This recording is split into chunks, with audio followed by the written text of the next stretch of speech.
Oh, see everybody come.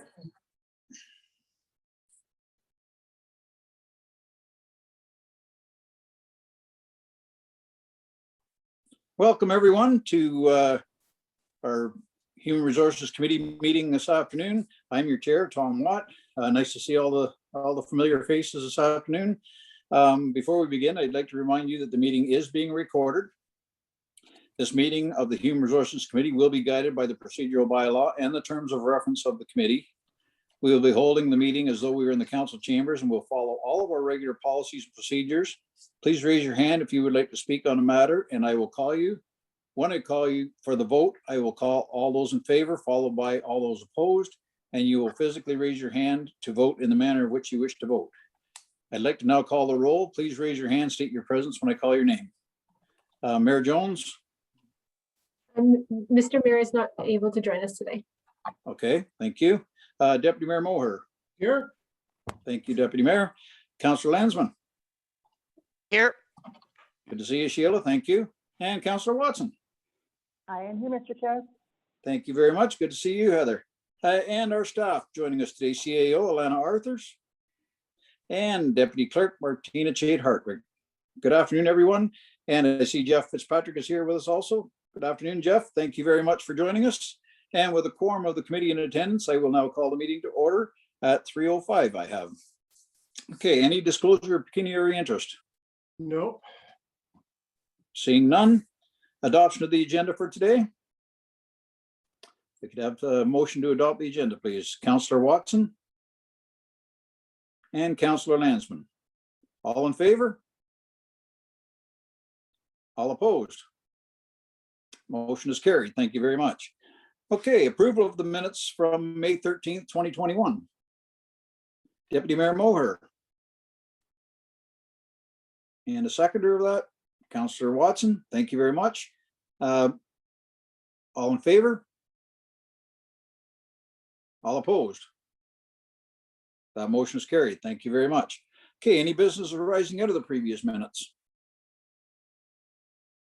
Seeing none, we will move right into section 6 presentations, and we'll welcome Jeff Fitzpatrick, Mosey and Mosey for the 2021 Township Benefits Primer. And Alana, you can introduce Jeff and take it from there. Thank you very much. Thank you, Mr. Chair. Jeff, as you've mentioned, is from Mosey and Mosey, and he's the consultant with our benefit plan, which is through Manulife. I did ask Jeff just to put together a presentation so that everybody had some information on how our benefits work, how the plan works, how it is joined with the county, and how rates are calculated. So it is a high-level presentation. I know staff will be coming back to council with some detailed information with regards to the benefit plan from a previous resolution that was adopted. So we will be coming back. So this really is just to give you an overview. You can ask Jeff any questions that you have. Please stay away from specifics with individuals and speak very high level on how things are done. And if there's specific questions that you have, we do have a closed session after, and I can attempt to answer them for you, or I can take them back to Jeff and come back to you with an answer. So just keep that in mind. And with that, I will let Jeff go ahead. Thank you, Alana. I guess I'll start. First of all, thank you all for having me today. It's always a pleasure to come out and discuss benefits. I will start with what I hope is a question of, can everyone see my presentation? Perfect. And the purpose of this meeting today is, as Alana said, just to provide a primer, sort of a high-level conversation about your benefit plan currently as a participant in the Peterborough Countywide Plan, and to discuss a scenario where you were not with the Peterborough Countywide Plan, if you were on your own. Before I get to that, though, I'm going to speak to some high-level terms that will come up, very insurance terms, and hopefully I can clarify their meaning and tie them into their relationship towards your benefits in the countywide plan. And we are not moving here. Here we go. As you know, in addition to salary and pension type information, your benefits are a cornerstone of your compensation package for employees. The purpose of this is to offer sustainable benefit program with responsible costs, to assist your employees in managing their health and dental costs, and to provide a level of financial support in the event of a death or disability. The challenge is always, how can we provide the most comprehensive benefit program while maintaining a responsible amount of costs? And like I said, let's start with the term credibility. It's a term that's thrown around in insurance a lot, and I'm going to take a stab at explaining it in a fairly detailed manner. So what is credibility? Credibility is a calculation the insurance company uses based on the number of lives that are on your plan. Now, the level of credibility is different depending on the benefit. The calculation, at least, is different. And each insurance company has a slightly different way to calculate that benefit. But the gist of what credibility is it is used as a tool by the insurance company to determine how much they should believe what they're seeing as it relates to the experience that your plan is generating. The purpose for a calculation is for transparency purposes. They don't want a situation where they're just eyeballing a group and deciding willy-nilly what is an appropriate amount to gauge on the experience. Obviously, that could lead to manipulation to best suit the insurance company. They don't want that, so they've created this calculation, and all insurance companies have it, as I said, that dictates how much they're going to believe what they see. The higher the credibility in your calculation means that the insurance company will rely more upon the experience that your plan is generating. And likewise, the lower credibility means the opposite. It means they will rely less on the experience and more on what they call manual rating. And I will get to what manual rating is. For your plan, under the Peterborough Countywide Plan, the life benefit at the 2020 renewal had 25% credibility, meaning experience was weighed 25% of the final overall adjustment, with 75% coming to your manual rating. The LTD benefit was based on 45% credibility at the 2020 renewal. Your weekly indemnity benefit, based on 3 years of the most recent experience, was fully credible, 100% credibility, and meaning that only the experience was looked at when they were determining your renewal rate adjustment. The health and dental was based on 1 year of experience, and it is also 100% credible. The AD&D independent life have no credibility, meaning they're fully manually rated. That is almost always the case. Unless you have a very large tens of thousands of lives, you're going to end up with a fully manually rated AD&D independent life benefit. So what is experience rating?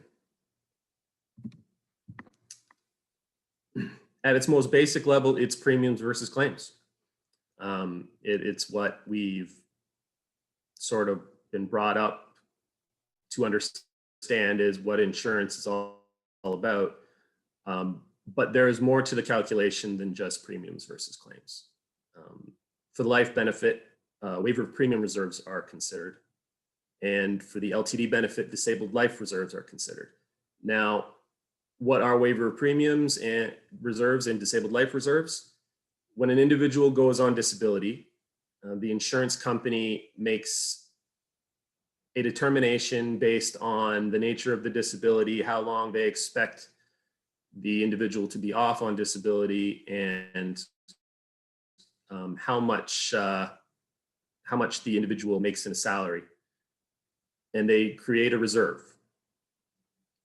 And that reserve is established at the beginning of the disability, and it is effectively a claim that is on your plan for the next 5 years, and I'll get to the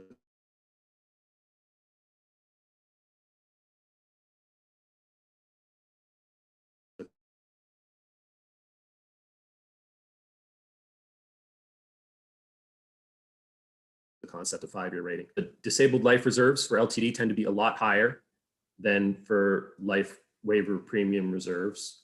The reason for that, of course, is LTD payments can get quite large depending on the individual and can span for a very long period of time. A life claim is happens once effectively with any individual, and the premium reserve that they set up is to account for the possibility of that happening. For all of your benefits, you have what is called an incurred but not reported reserve. We refer to it as IBNR in the industry, but that is because we are far too lazy to say incurred but not reported reserves.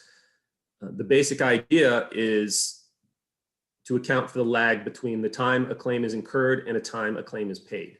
Now, if you have a pay direct drug card, there's no lag.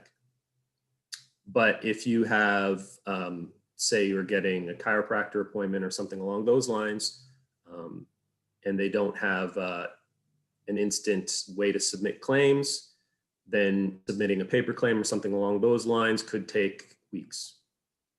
This calculation is just to account for that. And you see that on all benefits to varying. Obviously, with a life claim, there could be between the time a life claim is incurred and the time that it's submitted and ultimately paid, there could be months.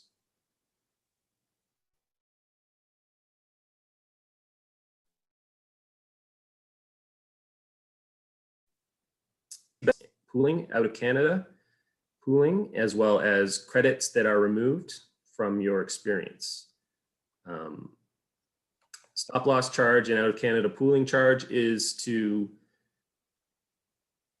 account for the probability of, obviously when you're traveling, if you were to incur an expense, it could get quite expensive.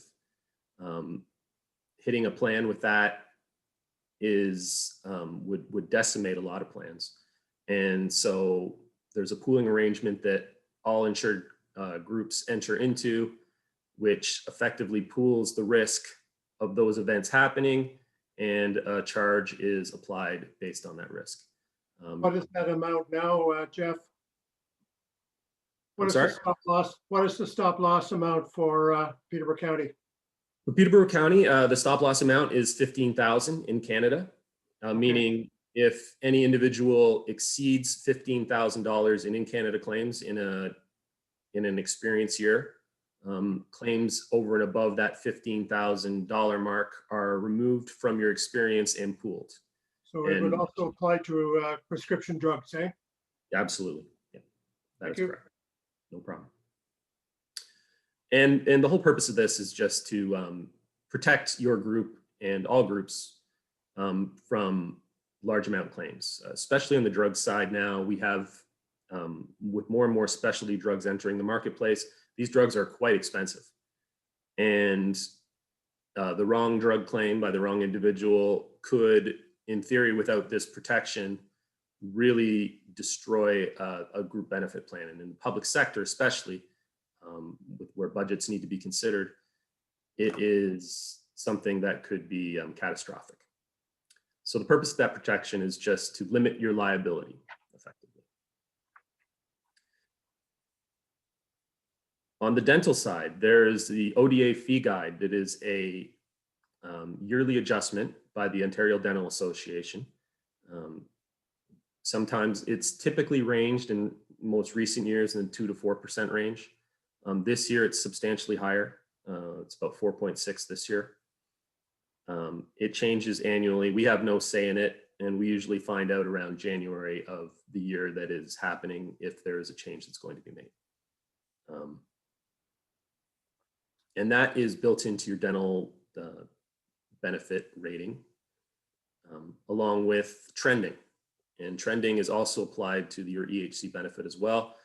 And the concept of trending is because when insurance companies rate benefits, specifically the health and dental, they are trying to project forward the amount of claims that you're going to have and assign a premium amount through rates that will cover that. So trending is required to bring past claims up to today's dollars and ultimately project forward to the end of the next experience period to make sure that they have accounted for what claims will be at the end of the next experience period. Finally, expenses. Expenses are obviously the cost of the insurance company to administer your plan. I'll get into this a bit later because it is a distinguishing factor between what you would have under the countywide plan and what you would have on your own. There's a fairly significant difference there. Manual rating. This is one of those fuzzy insurance terms that tends to get relied upon, that nobody really fully understands what it means, and I'm going to try to do my best to illustrate it. It is calculated by actuaries at the insurance companies. Obviously, each insurance company has their own set of actuaries that determines their rates. It's based on, in your case, because you're with Manulife, it's based on Manulife's entire block of business. And it looks at individuals, it looks at the individual level based on all sorts of demographic criteria, your age, your gender, your occupation, where you live, and countless other things. And it balls that all up together in the composition of your particular group. And it determines what they expect a group of your composition, what the rate should be. They also consider your plan design when they look at your manual rating. And again, it's purely, they are trying to look at their entire block of business, which is millions of employees. And they're trying to say what your collection of, under the Peterborough Countywide Plan, it's about 350 people. That 350 people, what they would expect would be their normal claiming activity, and what they would ultimately then what type of rate would be appropriate for them. How much the manual rate is involved in your renewal rate adjustment is totally dependent on the credibility term that I mentioned earlier. The more credible your plan, the less you rely on manual rating. But the less credible your plan, the more you rely on your manual rate. So now, what do you have currently under the Peterborough Countywide Plan? For your life benefit, we look at, for the purposes of experience rating, the insurance company looks at, it's a rolling 5-year analysis. So it takes the most recent 5 years of experience under your plan, because they deem that those 5 years to be the most relevant. It looks at the number of lives that you've insured under those 5 years cumulatively. And I believe for the life benefit in particular, it's between 310 and 350 for those years for the entire Peterborough Countywide Plan. They add it all up. They divide by, in Manulife's case, 9,000. And the result of that is a 25% approximate credibility for your life benefit. That means that your life benefit is looking at the experience is worth 25%, and the manual rating that they determine internally is worth 75%. As I mentioned earlier, your life benefit is effectively calculated using premiums, claims, your waiver of premium reserves. There's also an element of IBNR in there, or incurred but not reported reserves. Each member of the Peterborough Countywide Plan gets the same life adjustment. We don't play favorites there. The benefit is rated together as a group, and the rate adjustment is applied in unison. As I mentioned before, the manual rates drive your renewal rate adjustment, but the experience does have an impact. So if you were to have a year where all else being equal, you had a whole bunch of life claims in that particular year, or you had a lot of waiver of premium reserves, that would drive your rate up. The LTD benefit is very similar to life benefit in that it is a rolling 5-year period that they look at, the most recent 5 years. I believe for the LTD benefit, the number of lives insured have ranged from 290 to 320 in the last 5 years. So that is generated, it is a lower standard. Instead of 9,000 for the life benefit, it's 4,000 for the LTD. So that has created or generated 45% credibility. The premiums, claims, and your disabled life reserves are what impact your experience rating. There's also an element of IBNR that needs to be considered as well. And again, like the life benefit, each participant in the Peterborough Countywide plan gets the same LTD rate adjustment at renewal. The thing without the LTD benefit, that is the driver, are the disabled life reserves. I mentioned it earlier, but an individual who's, say, in their mid-40s, high-paying job, goes on disability, it can wreak havoc on your plan. They would carry a very large reserve, and that alone can drive a plan up 5%.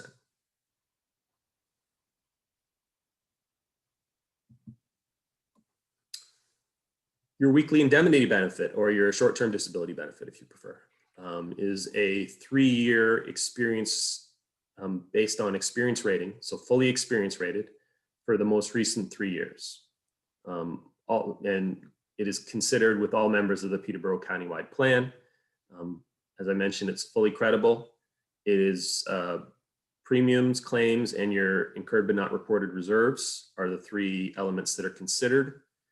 And like the life and the LTD, each member of the Peterborough Countywide plan, there's one calculation and everybody gets the same adjustment.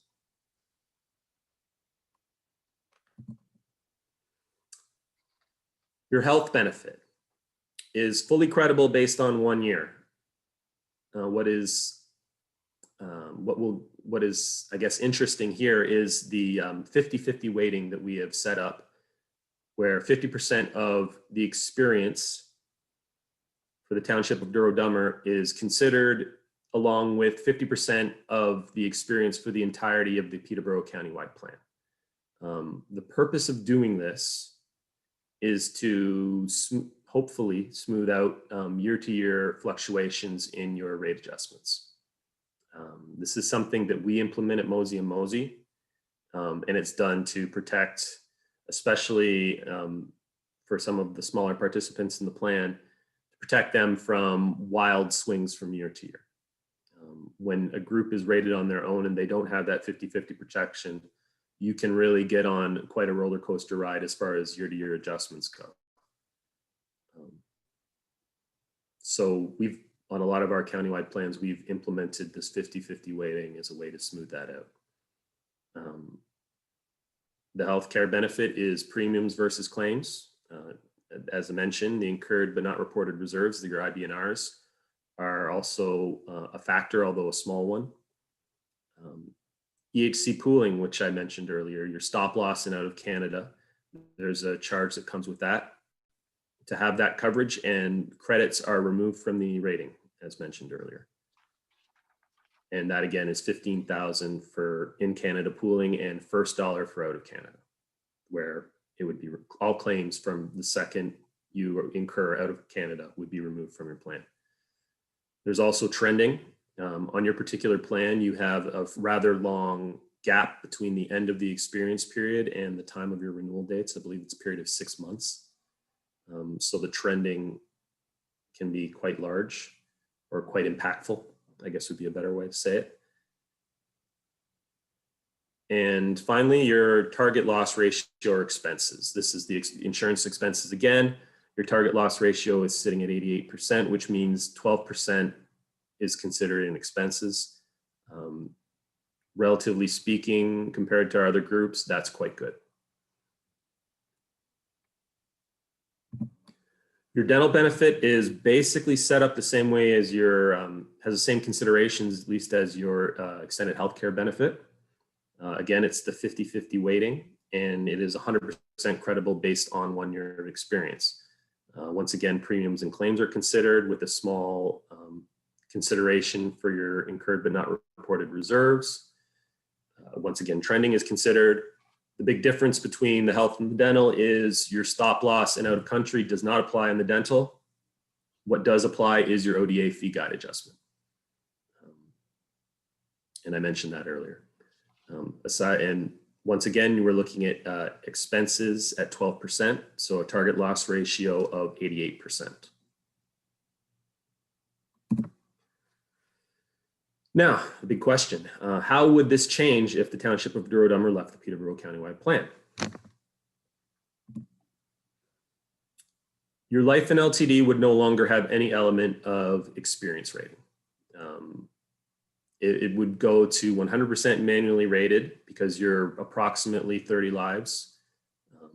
It may be a little less than that right now, I'm not certain, but let's say around 30. That doesn't meet the criteria for the insurance company for experience rating. I believe with Manulife currently, that criteria is 200 lives. I could be mistaken, but so well under anyway. So it wouldn't even be a consideration on Manulife's end to apply any credibility to your life or LTD benefit. Your weekly indemnity benefit would still be experience rated. It would still be based on 3 years of experience, although it would be likely that a manual rating component would be introduced. The criteria for weekly indemnity, I'm not certain on Manulife's exact number that hits fully credible, but I think it would be about 80% credible. So you'd have an introduction of manual rating on the weekly indemnity benefit that you didn't have before. For the health and dental, your plan would be 100% based on your own experience. And it would become a 2-year waiting. With that said, there still may prove to be an element of manual rating, but it would be small relative if it were in fact there.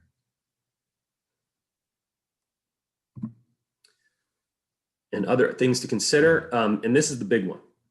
Your expenses under a loan would be dramatically higher compared to what you have with the countywide plan.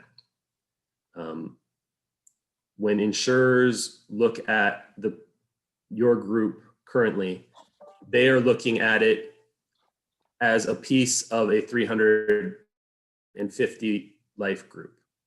And they're attributing expenses to it based on that. And they're negotiating based on that. And they are adjusting plan design if requested based on that. On your own, those considerations, they would be looking at you as a 30 life group. That would probably be about an 8% ballpark impact to your expenses across the board. It would also limit the amount of leverage that we could provide in negotiations or exert in negotiations, I guess, just because insurance companies are more inclined to be flexible for a larger group that is more profitable, effectively. And same for marketing situations. If we were to take you to market, we're more on now, and in most marketing situations, insurance companies quote aggressively, but a larger group, they're going to be more aggressive. It impacts their block of business more dramatically, and so they're going to apply more marketing discounts to your benefit. And once again, plan design, the flexibility of plan design may or may not matter depending on what sort of benefits you're looking at. Typically, the benefit would come on your life maximums and your LTD maximums. You're going to be, because of the spread of risk, especially on the LTD front, I'd say, it's harder with a 30 life group to get a higher maximum especially if there's only 1 or 2 people that are eligible to get it. And that's just because they don't have enough, the insurance company doesn't have enough of a spread of risk to offset what would happen if one of those individuals were to go off on disability. With a 350 life group, there's a lot more spread of risk. And so they're a lot more flexible in that regard. And that's it. I hope I wasn't overly boring. I hope it wasn't overly confusing. Do you have any questions? Thank you very much, Jeff. I really appreciate what you've put together here for us. I'm sure there's a few of us in the group here that understand it more than others, but that's before we open it up to council. I'd like to ask Alana or Martina, do you have any comments or questions you want to throw in before I open it up to council? Thank you, Mr. Chair. Through you, I don't really think I have any comments. I mean, I think it's clear that we're small to the point that we want to maintain our relationship with the county. And I don't think that was really ever a question. It was just more to illustrate kind of where we're at and what that looks like. Being relatively familiar with benefits, there's still lots of terms in there where I have to sort of rack my brain to try to remember what everything means. So please ask Jeff questions with regards to the presentation. And again, if there are specifics, if I can't answer them later in the meeting, I'm happy to go back to Jeff and bring them back to you. I really just wanted you to have the best understanding you could as we prepare for our renewal and information that staff might be bringing back to council. Perfect. Thank you. Martina, anything to add? No, I don't have much to add. Please ask Jeff for all of the complex information. It was really good, though, to get an overview of these terms because I needed a refresher as well. Perfect. All right. Thank you. All right. Well, let's open it up to council. Who would like to ask any questions, any comments? I have ahead, a number of Deputy Mayor questions. If you could remove the presentation, I guess might make it a little bit easier here. Oh, no problem. If I can remember how to do it. There we go. There, that's better. You did a good job, Jeff. I wish I could have used your presentation a few years ago when I was setting up group benefits for companies. I think there's a number of things I want to say, and I don't want to take, Mr. Chair, if you want me to just take a few questions at a time here, but I think your second slide there on talking about competitive and sustainable benefits. And that's where I came from last year, or starting probably council of a number of years ago. We struggled with this because the township right now pays 100% of the benefits. The benefit plan is very, very good. And we joined group benefits to share risk of healthcare costs to our families and to eliminate that risk and worry. And we have, but versus individual families going for benefits directly. And, comparing your county to if we went on our own, that's exactly what would happen if individual families went on their own. It would be very expensive for the same coverage. But I guess with us paying 100% of the benefits, we did have a plan back in 2015, was late year we implemented it. And that was that council would agree to 2.5% increase every year on a cumulative basis. Now, year one, the rates went down 5.2%. So we were well within the 2%. The second year, the rates went up by 3.6. So the cumulative rate was still 1.6. We could have accepted a 5% increase. The third year was a 4.1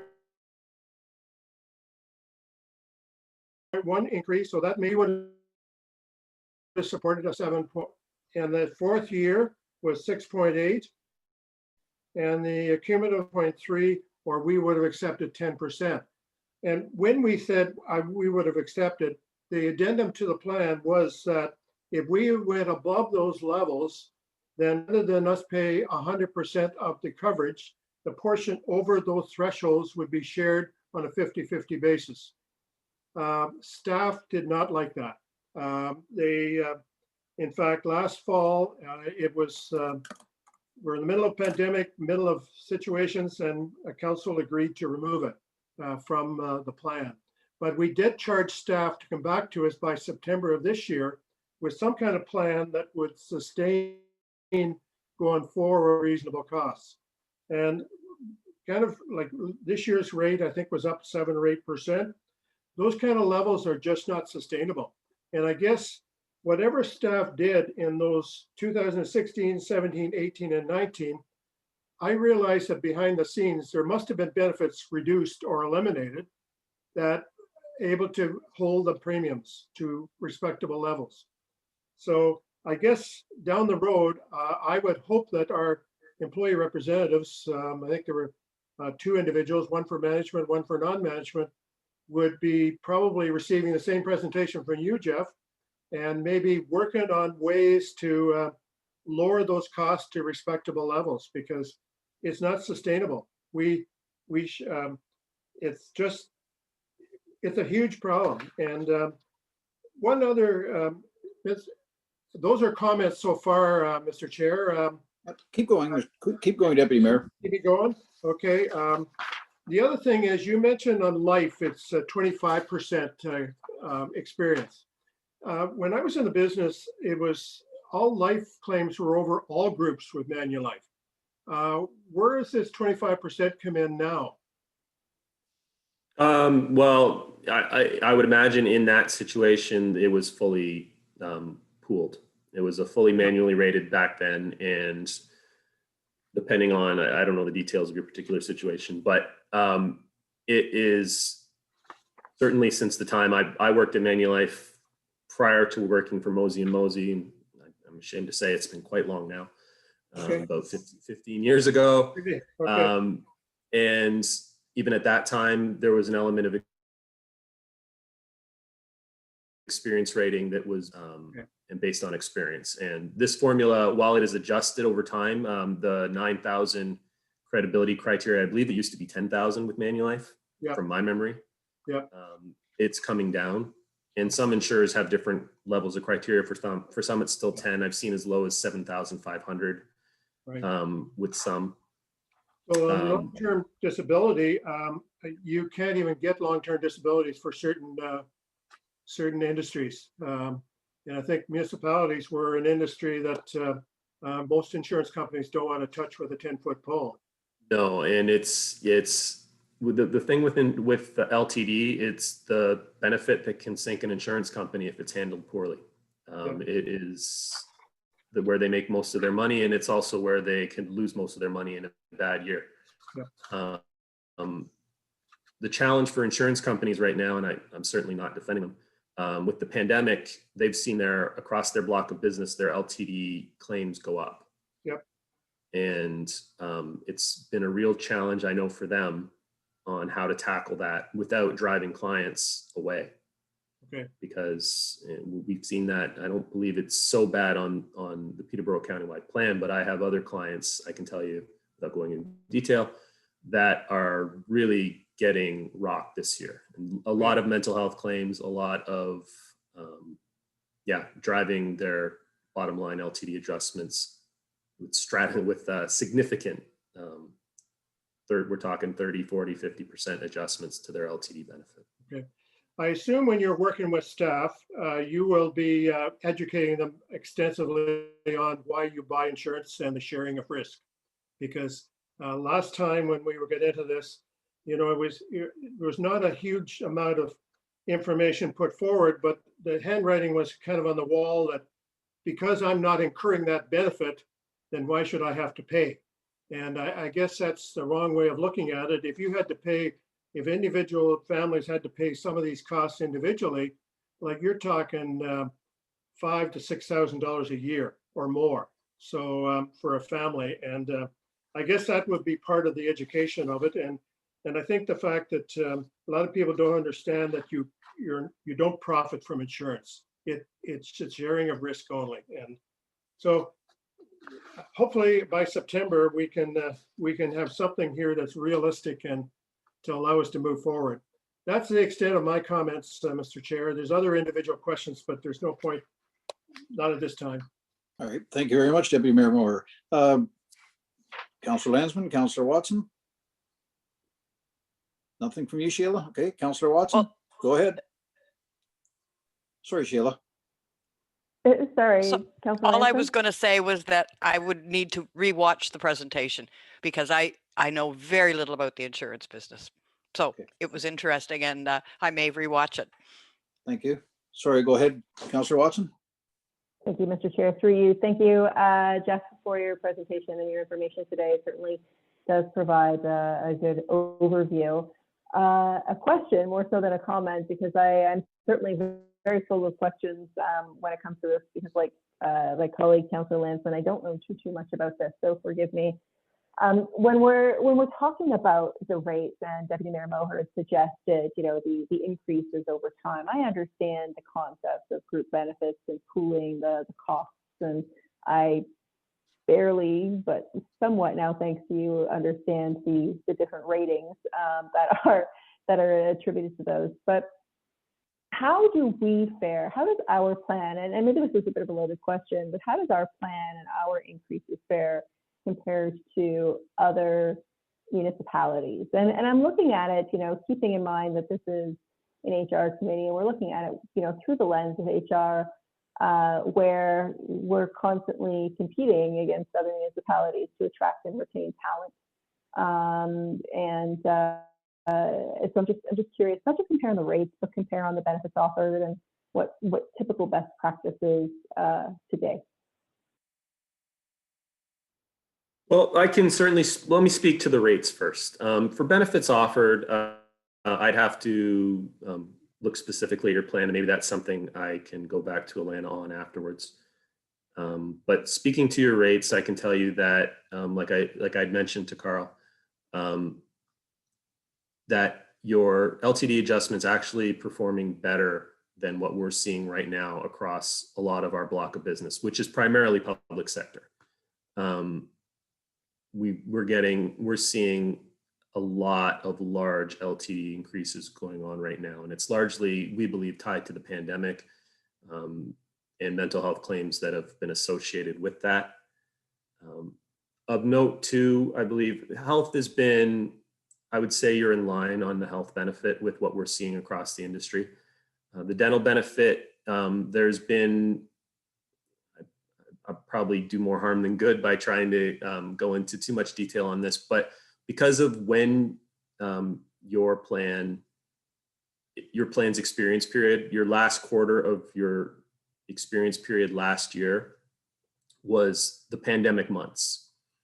And so there was effectively a shutdown for all non-drug EHC and dental benefits where you couldn't claim. We have seen, especially on the dental benefit for groups that are afflicted by this, that the first, second quarters of this year, those claims have come on. And so what we're seeing is a glut on the dental benefit, higher claims than we would normally have anticipated, higher claims than the insurance company anticipated. And that is driving larger than expected projected adjustments right now, because ultimately we haven't negotiated anything yet, but larger projected adjustments than what we had originally anticipated. So it's a challenge that is particularly pandemic related, we believe, and something we would expect to smooth out over time. I was going to say that should equalize, right? Because during those lockdown periods with the extended benefits, everything from massage therapy as well would probably be lumped into that were closed. People aren't going to be able to go back in time and get those appointments. Those are lost for the most part. They're not doubling up on their appointments to come true. And same thing with dental. I would expect that, once your teeth are cleaned, some work may exacerbate and require additional work because people were suffering or whatever it can be, but that would and should equalize over in the fullness of time, correct? Yeah, it's for the dental benefit, people are more willing or more, I would say, eager to get back when they could. So whereas maybe with a massage, you just decide, oh, well, if I don't use all my benefit this year, no big deal. What we've seen is that with the dental benefit, people went back as soon as they could, or as soon as they were comfortable, and got that work done. Now you still have your, I forget the specific for your group. I can't I'm not sure if it's 6 or 9 months, but you still have your time in between appointments that doesn't change. But everyone was effectively going at the same time is what we saw. So I would expect that over time to even out, but that may have a particular impact this year. Right. And then just to follow up as it relates to pandemic costs, I guess would be the word. I know just from personal experience that a lot of these healthcare providers in that category, be it dental or extended health, have increased their fees, their cost per service, because the cost of delivery is increased with spacing between appointments and all the PPE and all that kind of stuff. Is the amount of our claims? I know there's caps in place in some services. Like, are those amounts of claims increasing per service, if you will, and will that have an impact in the end? It is a good question. What happened last year was that the particular providers had a separate cost for PPE, effectively, and that's just the cleaning, the sterilization of, if they were a dentist, their equipment and stuff like that. What over and above what they did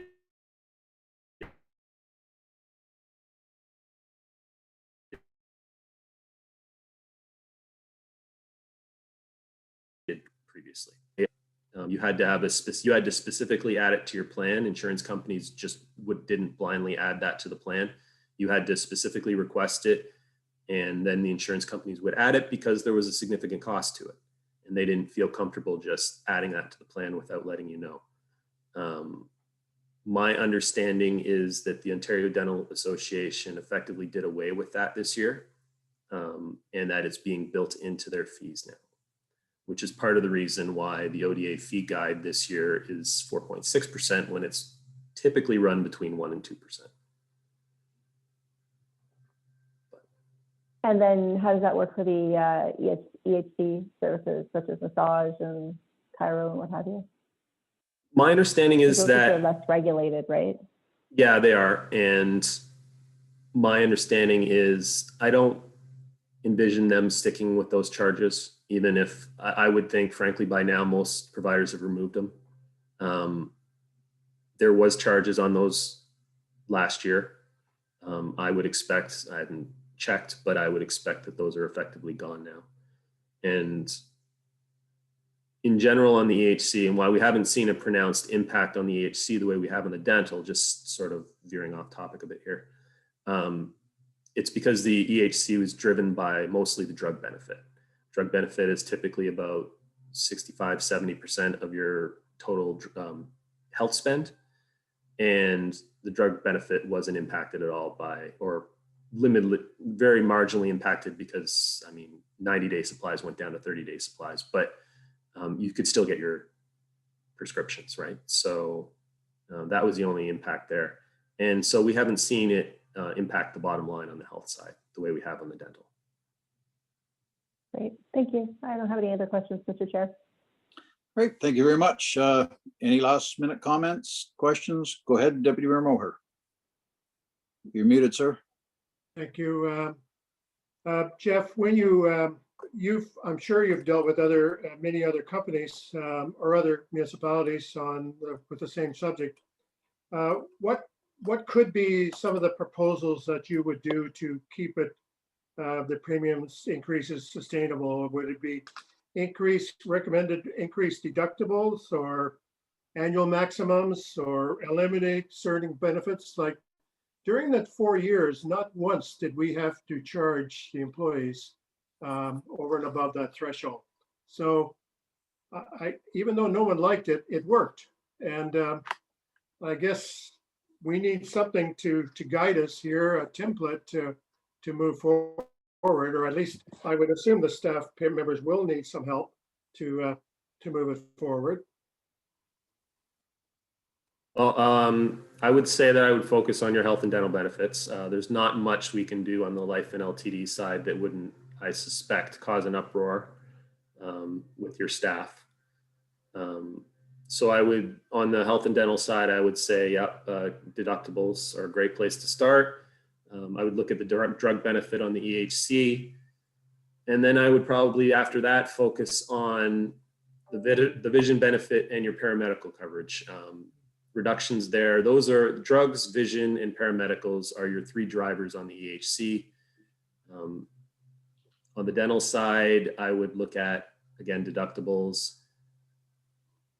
I would probably look at cutting back maximums. Most people don't approach their benefit maximums on the dental benefit, but cutting it back a little bit it would impact a few people, but it might not. It might have a more significant impact on your bottom line than most other changes you can make. Good, thank you. No problem. All right. Well, thank you very much, everyone. Thank you very much, Jeff, for your presentation and your question answer period. That was very, very good. And good luck working with staff. I know you're going to come up with something that's beneficial to everyone and keep us on the up and up with the employees, because we want to make sure they get looked after. Anyway, that's good. Thank you very much. If there's nothing else, I'll ask for a motion to receive the delegation. Councillor Landsman, second Councillor Deputy Mayor Moher. All in favor? All opposed? Motion is carried. Thank you very much, Jeff. Have a great day, great afternoon, and thank you very much again. Thank you, Jeff. Thank you. All right, I guess we can move on now to number 7, other business and reports. And Ilana, you have an update to provide us out of closed at the moment, and then we'll go into closed afterwards. Thank you, Mr. Chair. I just did want to give you an update. I know we've talked a little bit about HR matters, both here as well as at council. But I thought I'd just take some time to go over some quick things with you. Again, we will have the opportunity in closed session if you have specifics, so I'll speak very high level. And just with Jeff's presentation, we aren't live streaming these meetings to YouTube, but I know that Martina is recording them. So if you do want to rewatch them, then just get in touch with Martina. I know it's a lot of information, so please ask questions. I really want you guys to understand the process when we get there so that we can have that fulsome discussion. I will work with Jeff as well as go back to the previous years and where things have been modified and hopefully find some kind of resolution that will work for everybody. So just with regards to, we're small, so it's clear when we look at those benefits kind of where some of those drivers are. We do still have 2 full-time employees on long-term disability, one that was short-term, which is now transitioning to come back. It does take a toll on some of the staff and some of those integral positions. Some, we've been able to make do in-house, and others we've had to backfill so that we have the support there in the office. But it does take a toll on everybody. And I will tell you, you have a great group of dedicated staff. And there isn't, I wouldn't say, everybody is overworked, but I will tell you, there is not a lot of capacity. They're there, they don't complain, they don't, if we ask them to come in and cover additional days, I don't get any pushback from them. So I just want you to know everybody is really, really doing a great job. And, we're still trying to do some remote working, but anytime people have an opportunity to come in, they're really happy to be in the office. So things have been pretty good. We do have draft job descriptions now back from SHRP, so we're working through some of those to take a look at what people are doing. I think what we're going to find is there's a lot of areas that are not currently in a job description where we're asking people to take on additional duties based on some of the gaps that we have. Our HR Live will launch soon. That's been a little bit, I'm sorry, let me grab my book, a little bit on the back burner while they were doing the job descriptions because we were trying to do that compensation review with the county. So we wanted those job descriptions to get done first. So we are working on that. In addition, and I think, as we go forward and I talk about kind of where some of our gaps are, SHRP is also doing a little bit of work for us on our accessibility policies, because I'm not sure, I think I may have reported it, or you may have heard that we were audited, a random audit when you do your reporting. And unfortunately, there was areas there that we were not compliant. So it's one of those things, it's legislated by the province and it comes in and somebody's got to take it. So whether or not it was Dave previously that did it or whether it was downloaded, I think Brian took on a lot of it, which I understand accessibility based on the building code, but it really is a huge administrative task. So I'm not sure that it's falling with the right person. And obviously, Brian's been inundated with the septic program, as well as an increase in building permit applications. And we're seeing that, due to the pandemic and whatnot. So we do have some areas where we're gapped, and SHRP has been really good to send in some additional policies to help us with that, so we can get the information back to the province and hopefully become compliant. When we look, so currently we just about have every position filled that is on kind of our organizational structure. We don't have a manager of parks and facilities or parks. Right now, Mike is handling that. And I think, when we look at the service delivery review and some of the options that were provided to council with additional staff members or recommendations, I'm trying to look at that as a guide and also look at what we have with staff. Mike and Jake both, relatively new in those positions. And, it's recently sort of come to my attention that they weren't doing as much reporting and presenting to council. So we're trying to work more into that direction and give them a little bit more responsibility in that sense, as opposed to looking at potentially filling positions that might have been recommended from more of a senior management position, because those are big dollar positions. So like I said before, I think we have really great dedicated staff, and I really would like that opportunity to be provided to them to fulfill the roles that they're in as those job descriptions come through and as I see them being the most effective. It does leave us with a little bit of a challenge administratively. The girls are very busy. Working remotely makes it a little difficult too. The days that they're in the office are very busy with the phones and responding to those walk-in inquiries. So I think if anything, we look at some administrative challenges and how we support them as well as our upper management. So I think when we look at kind of where we're gapping right now, and part of the service delivery review did outline some of this. So HR, we've got SHRP in place, so they're doing some of that for us. So that's been good. Finance, specifically with payroll. I know that we've reached out to the county on occasion for some assistance, but Donna and Carol Ann have definitely taken on a lot of those finance duties during the time that we didn't have Darlene there. And then, Paul was here for a little bit, and then Paul was gone, and then Paul's back. So, Paul's trying to get caught up, and, we're looking at how we can improve some of our policies and procedures as well. But Carol Ann and Donna have really taken on a lot of that finance role and the payroll. So I know we do have Heather coming in occasionally, but it's tough sometimes to have the county at the drop of a dime when we have specific questions. Did you have a question, Carl? Sorry, I just saw you go off. I just say that's good. Yeah. Good news. So planning, obviously, we're inundated with planning. Take a look at our last agenda. Like Martina had 8 planning reports. There's almost no capacity to do clerk work at this stage because of the number of planning applications and questions and inquiries. And again, when we look at that admin staff, Martina can't do it all on her own. So it's downloading a lot of that to the girls at the front to try to assist with some of the minute taking and the report writing and inquiries and that sort of thing. So the county, I know, is helping in some sense, but they also have now gone and they are contracting out some of their planning. So, we're not the only municipality that's dealing with this. The county is as well, and they're feeling inundated. So it's taking up a lot of staff time. Our IT, I have talked to the county about potentially looking at our IT. I think that will be a good transition, but again, they're very busy right now, and with everything else that's going on there, we're probably not looking at that until the fall. But that probably would free up a little bit. We don't have a lot of IT issues, but when we do, it always seems to be something that needs to be done right away. And some of the stuff that we get is quick, and then other times it's not so much. So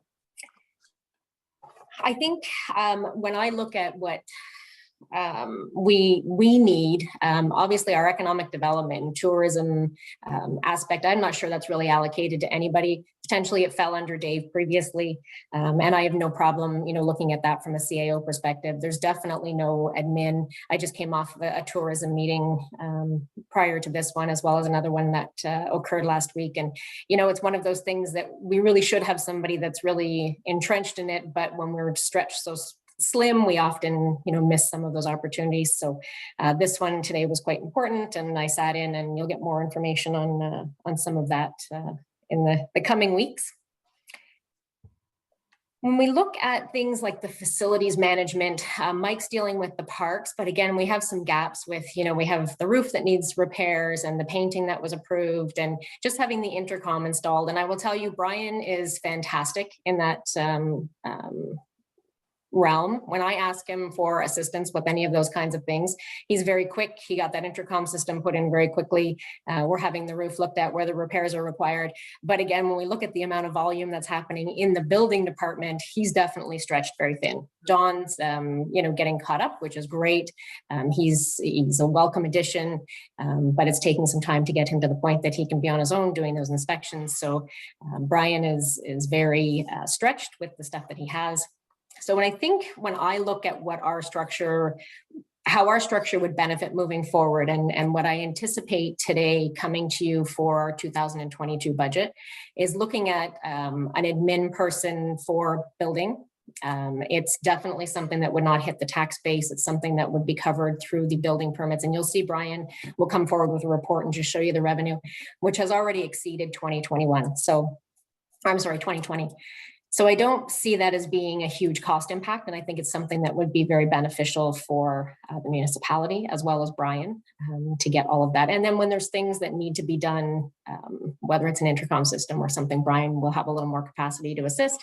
And it's someone to keep them on track with all of their booking of appointments and the inquiries and the customer service aspect of things.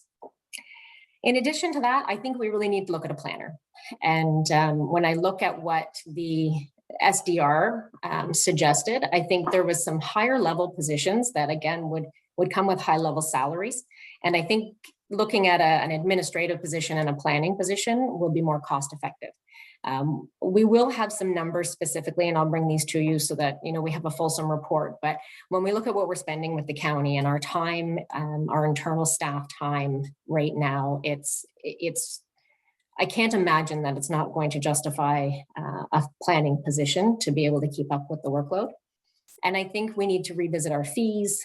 So again, that's not something that we're looking at hitting the tax base with the additional employee. So those are kind of my thoughts based on my first 3 months, I guess. And when I look at the service delivery review and how I see things happening, I think was pretty much all I had that I wanted to sort of talk about high level. Again, I'm happy to answer any high level questions. If we want to get into specifics about employees, I'm happy to do that once we move into closed session.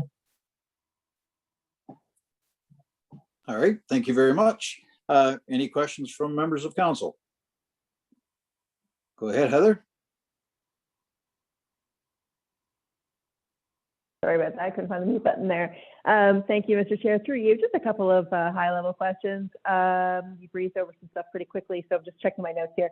The AODA audit, in those items, Alana, where we were found to be non-compliant, were there any fees or penalties or fines as a result of that? Through you, Mr. Chair, no, there's no fees. They just have given us an amount of time to be able to pull those things together and to provide those back to the ministry. I think initially this started prior to my arrival, and I think there was information that was gathered and sent to the ministry that actually there was policies that we had that either they had missed or it was appendixes that didn't get included. So the initial, they came back and said, oh, you have this, this, and this. And it was, oh, wait a minute, we have that. So we sent them another pile of information. So they came back with a revised list of things that we had to do, and now we're just working through those. I understand. Thank you. And just one more question, looking ahead to that 2022 budget and to potential new FTEs. It's been admittedly a little while since I brushed off the service delivery review. So you're suggesting that the addition of a planner role potentially deviates from the service delivery review that was initially presented. Is that correct?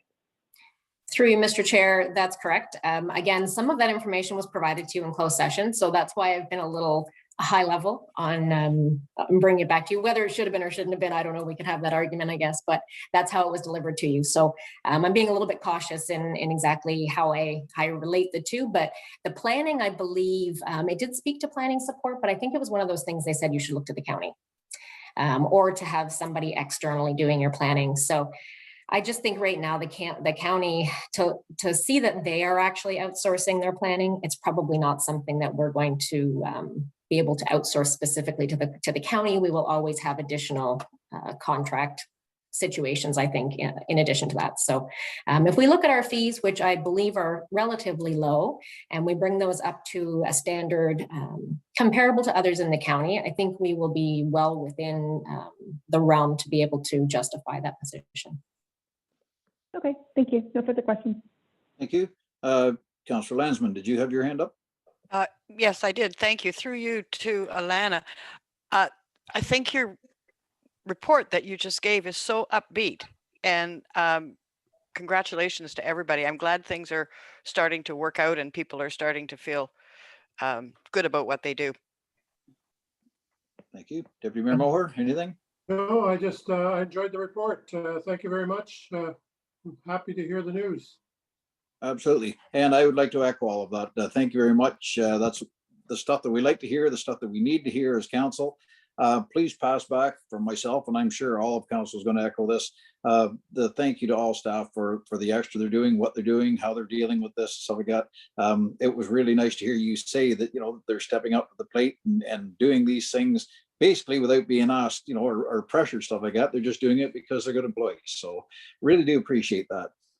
One thing I'd like to ask, and it just kind of popped into my mind when you mentioned about our new building official. Did you say his name was Doug? Sorry, or Dawn. Dawn. I was close. There's a lot of these employees, like even in the office and that I don't know. I've never seen them. I've never met them. Is there a possibility that maybe in future council meetings, like maybe once we get the summer over, have one in a council meeting for 2 minutes just to introduce himself, say, hey, I'm Joe and I work in this department, you know, just so that council knows, because I'm probably not the only council member that doesn't even know all the employees we have. It's maybe not a bad idea just to familiarize them with us and us with them. Sure. If it's even something we could do. Yeah, that's a great idea. I mean, obviously you knew Paul because he was there. I Yes. was planning to organize some kind of a barbecue in August when we're allowed to have the congregation of people. Yes. And that would give you an opportunity as well to come down and meet Don. But definitely we can have him, you know, pop into a council meeting just to say hello. That's not a problem. Yeah, and not only him, but other ones too. Like that'd be great. Don't ask me to cook. Yeah, I think there's a couple that'll be with Public Works now that we've gone through all of that. But internally, I think that's it, just Dawn. Yeah, but I guess, like I say, there's even a couple of girls in the office I've never met before. I've heard names, but I've never put a name to a face. So, Okay. you know, it just wouldn't hurt. So, all right. Well, thank you. If there's no other questions, if I could have a motion to receive Alana's report, please. Councillor Watson and Deputy Mayor Moher. All in favor? All opposed? Motion is carried. Thank you very much. All right, now I need a motion to go into closed for matters of identifiable individuals, including municipal or local boards, personnel matters. Deputy Mayor Moher, Councillor Landsman, all in favor? All opposed? Motion carried. We are now in closed session. We'll give you a few minutes, Martina, to shut everything down, and you tell us when you're ready to go. Thank you very much. I guess the balance is just to have an adjournment, unless anyone has any last minute comments about our meeting today and just about our meeting only.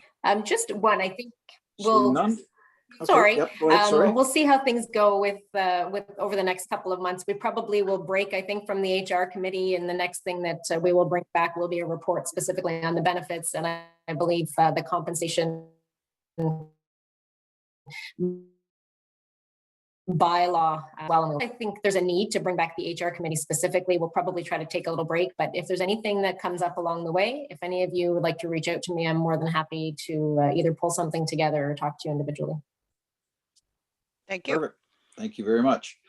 All right, everyone. Well, I'm going to ask for a motion to adjourn then, please. Deputy Mayor Moher, Councillor Landsman, all in favor? All opposed? Motion's carried.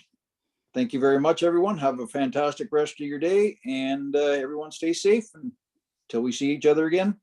Have a good one. Thanks, you. everyone. Thanks. Enjoy some Bye, everyone. summer. Bye-bye.